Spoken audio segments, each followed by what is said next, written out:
Hello दोस्तों, आप सभी लोगों का हमारे यूट्यूब चैनल में स्वागत है। तो आप लोगों का जो है 2 जुलाई का सेकंड शिफ्ट का एग्ज़ाम ख़त्म हो चुका है। तो जिन लोगों का एग्ज़ाम था वो लोग अपना देख लें, और जिन लोगों का भी एग्ज़ाम होना बाकी है उन सभी के लिए यह क्लास महत्वपूर्ण है। सभी लोग क्लास को अच्छे से देखिए, कौन कौन से प्रश्न पूछे गए थे या फिर कौन से प्रश्न पूछे जाने की संभावना है, सभी को जो है हम इस क्लास में कवर करेंगे। अगर आप लोगों को जो है इस क्लास का पीडीएफ चाहिए तो पीडीएफ के लिए आप हमारे टेलीग्राम चैनल को ज्वाइन करिए, जिसका नाम है टीचिंग विद गोविंद। वहाँ से जो है आप पूरे क्लास को जो है पीडीएफ प्राप्त कर सकते हैं। और वैसे टेलीग्राम चैनल का लिंक भी हम डिस्क्रिप्शन में दे देंगे, वहाँ से भी आप ज्वाइन कर सकते हैं। तो चलिए शुरू करते हैं प्रश्नों को, जिसमें करंट अफेयर के जो है 5 प्रश्न हमें प्राप्त हुए हैं, तो उसको हम करवाते हैं। जिसमें आपका है प्रश्न नंबर पहला। प्रश्न है कि 2025 में हाल ही में भारत ने किस देश के साथ ग्रीन हाइड्रोजन मिशन समझौता किया है? हाल ही में भारत ने जो है किस देश के साथ ग्रीन हाइड्रोजन मिशन समझौता किया है? तो इसका सही आंसर हो जाएगा आपका जापान। किसने किया है? तो जापान ने किया है हाल ही में। और यह किस लिए किया गया है? तो स्वच्छ ऊर्जा उत्पादन में जो है सहयोग के लिए आपका ग्रीन हाइड्रोजन मिशन समझौता किया गया है। सही आंसर हो जाएगा जापान।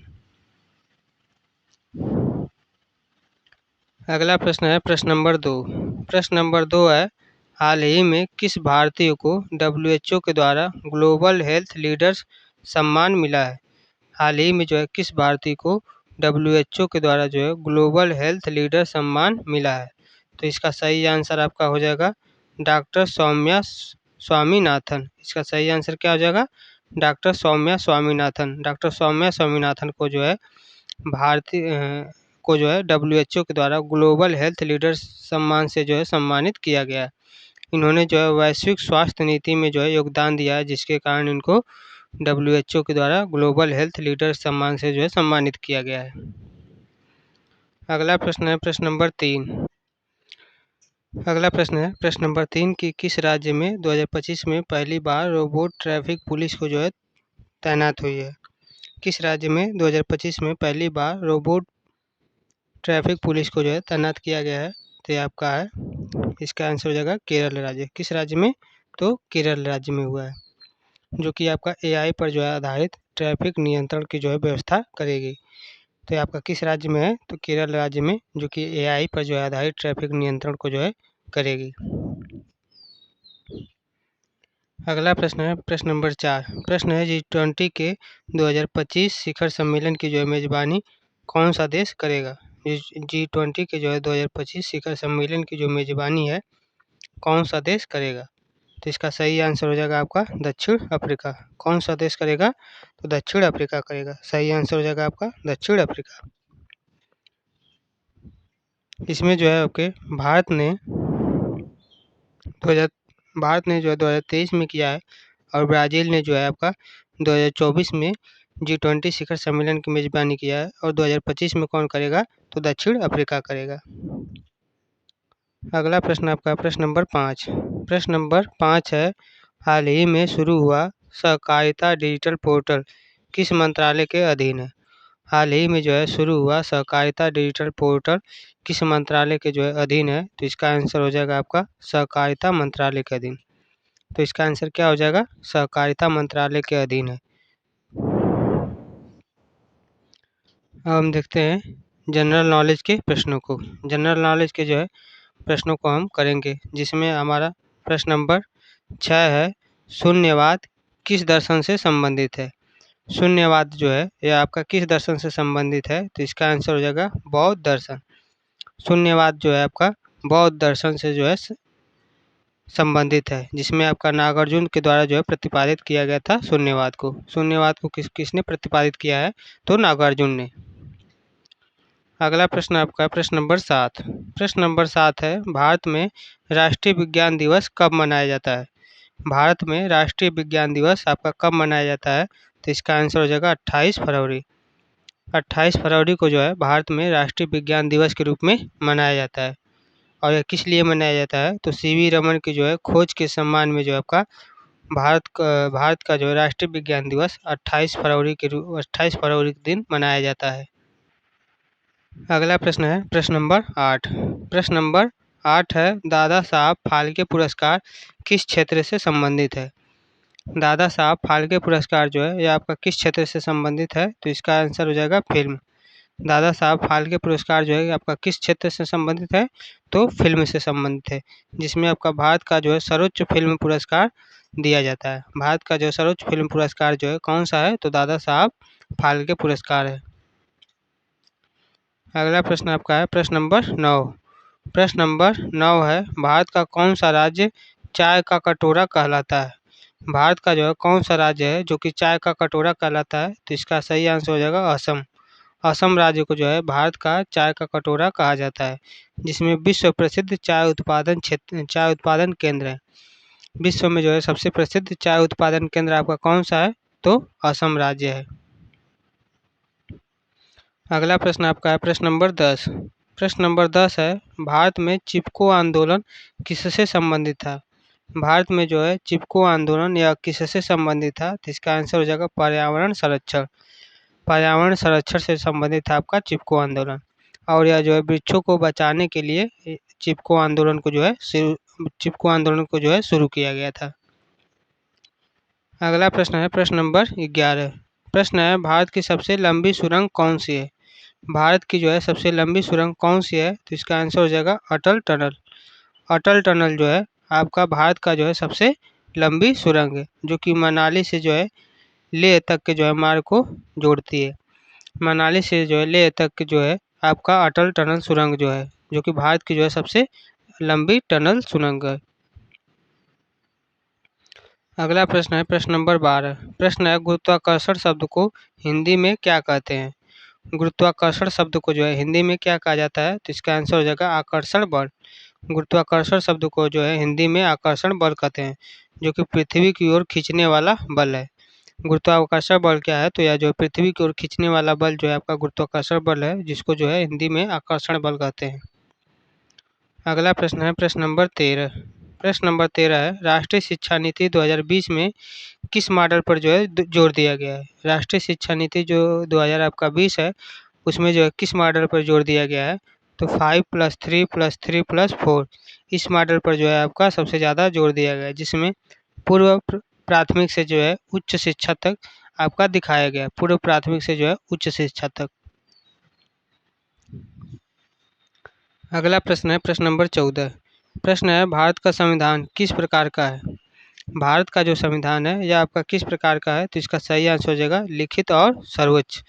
भारत का संविधान जो है किस प्रकार का है, तो लिखित और सर्वोच्च है, जो कि विश्व का सबसे बड़ा संविधान है।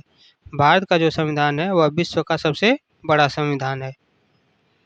अगला प्रश्न है प्रश्न नंबर 15। प्रश्न है भारतीय संसद का सत्र कौन बुलाता है। भारतीय संसद का जो है सत्र कौन बुलाता है, तो इसका आंसर हो जाएगा राष्ट्रपति। राष्ट्रपति जो है भारतीय संसद का जो है सत्र बुलाता है, और यह किस अनुच्छेद के अंतर्गत है, तो यह आपका अनुच्छेद 85 के अंतर्गत यह कथन है। अब हम देखेंगे जनरल साइंस से संबंधित प्रश्न। जनरल साइंस से संबंधित प्रश्नों को देखेंगे, जिसमें फिजिक्स के 5 प्रश्न हमने लिए हैं। तो चलिए शुरू करते हैं फिजिक्स के प्रश्नों को, जिसमें हमारा अगला प्रश्न है अगला प्रश्न नंबर 16। प्रश्न है बिजली के बल्ब का फिलामेंट किससे बना होता है। बिजली के जो है बल्ब का फिलामेंट जो है किससे बना होता है, तो इसका आंसर हो जाएगा टंगस्टन। टंगस्टन से जो है बिजली के बल्ब का जो है फिलामेंट बना होता है। यह क्यों उससे टंगस्टन से, तो इसका जो है उच्च गलनांक के कारण, टंगस्टन के जो है उच्च गलनांक के कारण बिजली के जो है बल्ब का जो फिलामेंट है वह टंगस्टन से बना होता है। अगला प्रश्न है प्रश्न नंबर 17। प्रश्न नंबर 17 है ऊष्मा का संचार 3 विधियों से होता है, और वह तीनों विधियां कौन कौन सी हैं। ऊष्मा का जो है संचार 3 विधियों से होता है, और वह तीनों विधियां कौन कौन सी हैं, तो इसका आंसर हो जाएगा संचरण, संवहन और विकिरण। ऊष्मा का जो संचार है 3 विधियों से होता है, संचरण, संवहन और विकिरण, जिसमें आपका ऊष्मा हस्तांतरण के जो है प्रकार है, यानी इसमें तीनों प्रकार से जो ऊष्मा का संचार होता है, एक रूप से दूसरे रूप में। अगला प्रश्न है प्रश्न नंबर 18। प्रश्न नंबर 18 है ध्वनि की चाल किस माध्यम में सबसे अधिक होती है। जो ध्वनि की चाल है वह किस माध्यम में सबसे अधिक होती है, तो इसका आंसर हो जाएगा ठोस। ठोस में जो है ध्वनि की चाल सबसे अधिक होती है। और इसका रीज़न यानी कि कारण क्या होता है, तो इसके ठोस में जो है अणु बहुत ही पास-पास यानी कि निकट होते हैं, जिस कारण से जो है ध्वनि की चाल जो है ठोस में सबसे अधिक होती है। अगला प्रश्न है प्रश्न नंबर 19। प्रश्न है सूर्य से ऊर्जा किस रूप में आती है? जो सूर्य से ऊर्जा आती है वह किस रूप में आती है? तो इसका आंसर हो जाएगा विकिरण के रूप में। सूर्य से जो ऊर्जा है वह किस रूप में आती है? तो विकिरण के रूप में आती है। बिना माध्यम के जो है ऊष्मा संचार होता है। जो सूर्य से ऊर्जा आती है वह बिना माध्यम के ऊष्मा का संचार होता है। अगला प्रश्न है प्रश्न नंबर 20। प्रश्न नंबर 20 है न्यूटन का तीसरा नियम क्या है? न्यूटन का जो है तीसरा नियम क्या है? तो इसका आंसर हो जाएगा प्रत्येक क्रिया की जो है बराबर और विपरीत प्रतिक्रिया होती है। यानी कि जितना हम बल अगर लेफ्ट साइड से लगा रहे हैं तो उतना ही बल हमारा राइट साइड से लगेगा। यानी कि जितनी क्रिया की प्रत्येक क्रिया की जो है बराबर विपरीत प्रतिक्रिया भी होती है। इसी को न्यूटन का तीसरा नियम कहते हैं। इसको जो है क्रिया प्रतिक्रिया के नियम से भी जाना जाता है। रॉकेट के जो है इसी सिद्धांत पर जो है कार्य करता है। जो रॉकेट है आपका इसी सिद्धांत पे कार्य करता है। अब हम देखेंगे केमिस्ट्री के प्रश्न, जिसमें हमारा अगला प्रश्न है प्रश्न नंबर 21। प्रश्न है मीथेन किसका उदाहरण है? मीथेन जो है यह आपका किसका उदाहरण है? तो इसका आंसर हो जाएगा हाइड्रोकार्बन। मीथेन जो है यह आपका किसका उदाहरण है? तो हाइड्रोकार्बन का उदाहरण है। मीथेन का जो है फार्मूला क्या होता है? तो CH4। सबसे सरल एल्केन जो है आपका कौन सा हो जाएगा? CH4 यानी कि मीथेन। अगला प्रश्न है प्रश्न नंबर 22। प्रश्न नंबर 22 है शुष्क बर्फ क्या है? शुष्क बर्फ जो है यह आपकी क्या है? तो इसका आंसर हो जाएगा ठोस कार्बन डाइऑक्साइड। शुष्क जो है बर्फ क्या है? तो यह आपका है ठोस कार्बन डाइऑक्साइड, जो कि रेफ्रिजरेटर में जो है उपयोग किया जाता है। शुष्क बर्फ का जो है आपका रेफ्रिजरेटर में जो है उपयोग किया जाता है। अगला प्रश्न है प्रश्न नंबर 23। प्रश्न नंबर 23 है एक परमाणु के नाभिक में क्या होता है? एक परमाणु के जो है नाभिक में क्या होता है? तो इसका आंसर हो जाएगा प्रोटॉन और न्यूट्रॉन। एक परमाणु के नाभिक में जो है प्रोटॉन और न्यूट्रॉन पाए जाते हैं, जो कि केंद्र में नाभिक जो है वह कहाँ स्थित होता है? तो नाभिक आपका केंद्र में स्थित होता है। अगला प्रश्न है प्रश्न नंबर 24। प्रश्न है रेडियोधर्मी तत्व कौन सा है? रेडियोधर्मी तत्व जो है आपका कौन सा है? तो इसका आंसर हो जाएगा यूरेनियम। यूरेनियम जो है आपका रेडियोधर्मी तत्व है। तो सही आंसर क्या हो जाएगा? यूरेनियम। यह जो है परमाणु ऊर्जा में उपयोगी होती है। रेडियो तत्व में जो आपका यूरेनियम है, यूरेनियम जो है आपका परमाणु ऊर्जा में जो है उपयोगी होती है। अगला प्रश्न है प्रश्न नंबर 25। प्रश्न है TNT का जो है पूरा नाम क्या है? TNT का जो है पूरा नाम क्या है? तो इसका आंसर हो जाएगा ट्राई नाइट्रो टॉलुइन। TNT का पूरा नाम हो जाएगा ट्राई नाइट्रो टॉलुइन। और यह किस काम में आता है? तो यह विस्फोट के रूप में इसका प्रयोग किया जाता है। TNT का प्रयोग जो है विस्फोट के रूप में किया जाता है। अब हम देखेंगे बायोलॉजी से संबंधित प्रश्न। बायोलॉजी से संबंधित प्रश्नों को देखेंगे, जिसमें हमारा अगला प्रश्न है प्रश्न नंबर 26। प्रश्न नंबर 26 है पाचन क्रिया में लीवर कौन सा रस स्रावित करता है? पाचन क्रिया में जो है आपका लीवर वह कौन सा रस स्रावित करता है? तो इसका आंसर हो जाएगा पित्त रस यानी कि बाइल। पाचन की क्रिया में जो है लीवर आपका कौन सा रस स्रावित करता है? तो पित्त रस यानी कि बाइल का जो है स्रावित करता है, जिसमें आपका वसा के जो है पाचन में सहायता करता है। वसा के जो है पाचन में आपका पित्त रस जो है सहायता करता है।